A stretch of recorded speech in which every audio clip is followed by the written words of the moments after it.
Hello, my dear audience. In this episode, we're gonna visit the Carling House. This early design by John Lautner was made during a transitional moment in his career.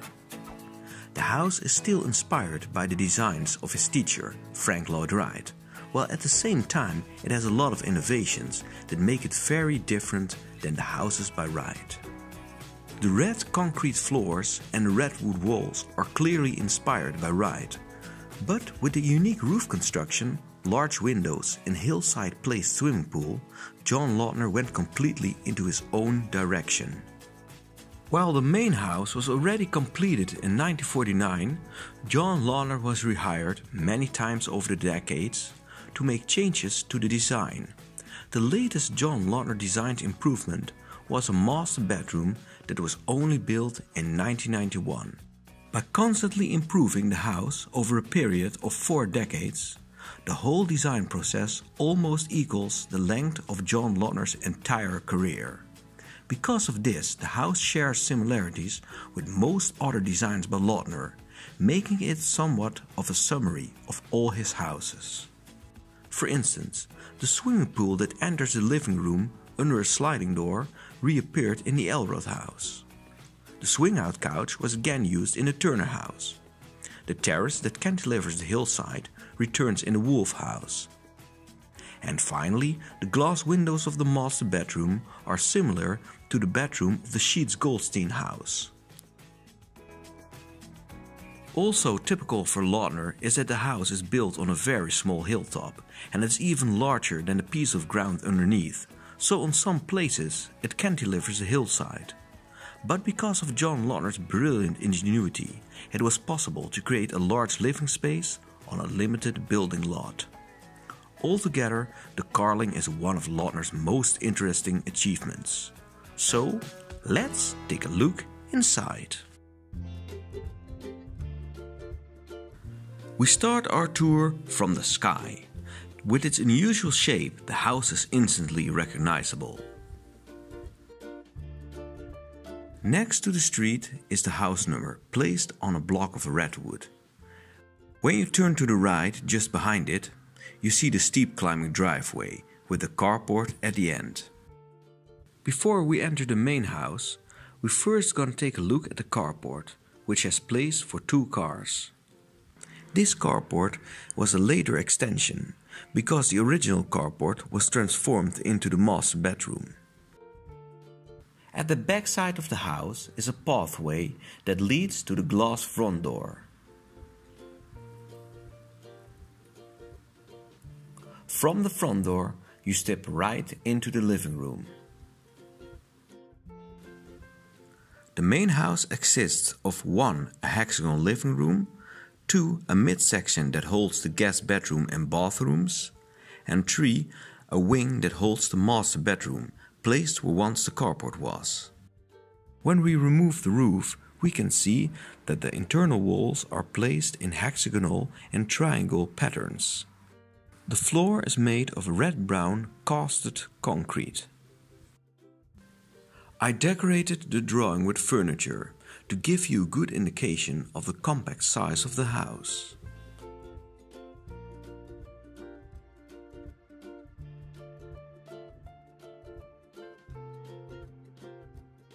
A part of the living room is placed on elevation.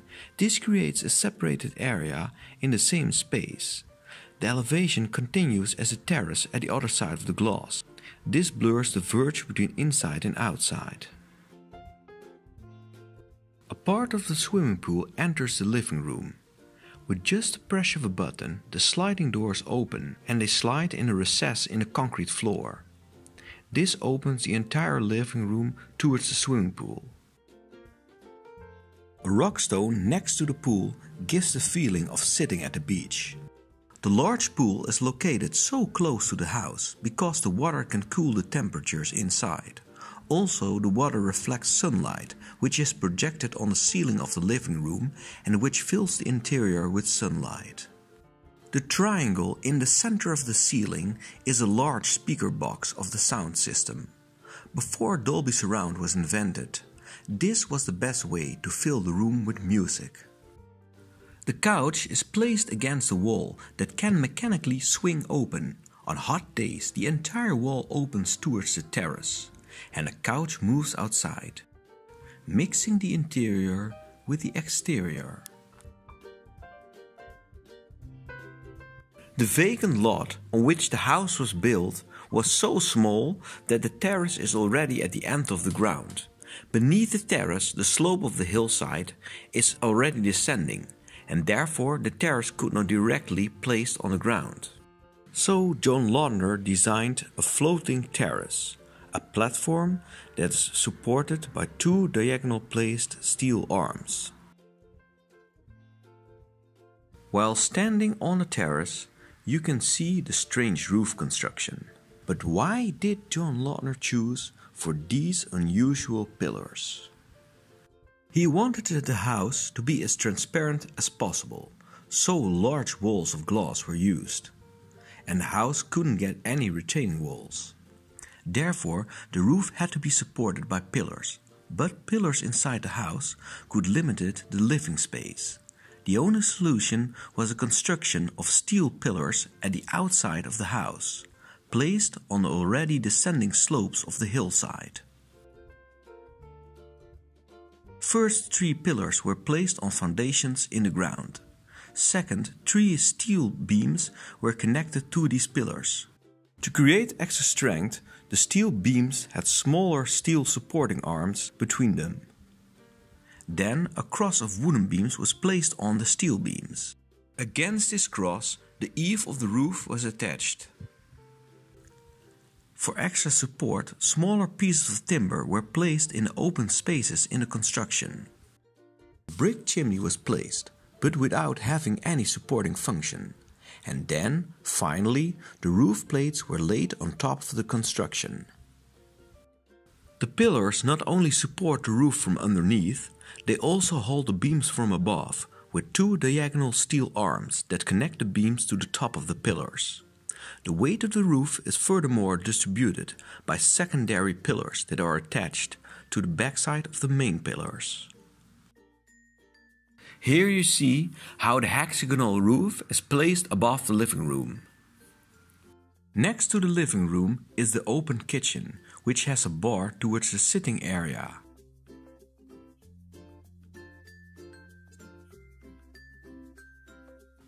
The woodwork in the kitchen is still in its original condition.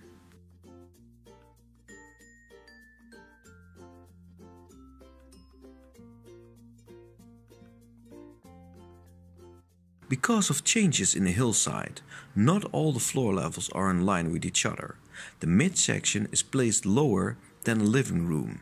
If you want to enter the midsection, you have to descend a few steps. The kitchen is sunken below the floor level of the living room. Originally, the house had only one bathroom. The bathroom is still in its original condition, with a very old shower. Behind the kitchen and the bathroom is the guest bedroom, which was originally the master bedroom. It is very small for today's standards. When you climb up a few steps, you enter a room that was originally the hallway and a small bedroom, but this room was later converted and extended into a large bathroom. Besides the corridor inside, you can walk from a door in the living room over a pathway next to the swimming pool towards the bathroom.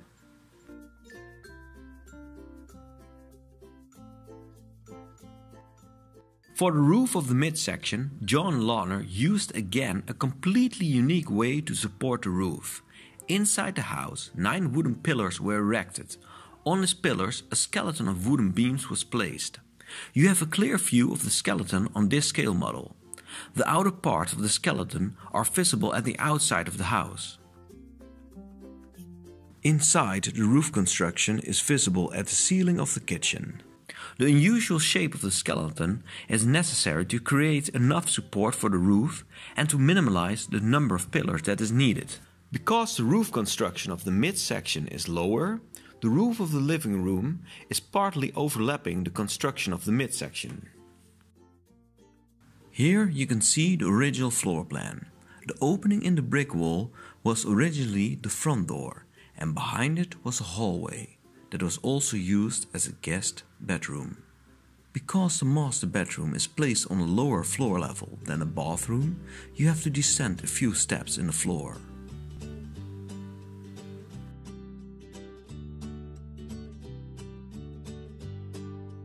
At the rear of the master bedroom are two large closets, opposing each other and creating some kind of a corridor. At the end is an exit that leads to the carport. From here you can step right from your car into the master bedroom. For the third time, there is an interesting roof construction. The roof is placed on a brick wall on one side and on a concrete wall from the other side. 4 pillars are placed in the master bedroom. 3 wooden beams are placed in the width of the bedroom. Then 3 wooden beams are placed over the length of the bedroom.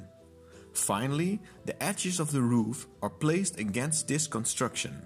One of the beams is connected to a pillar of the other construction of the midsection.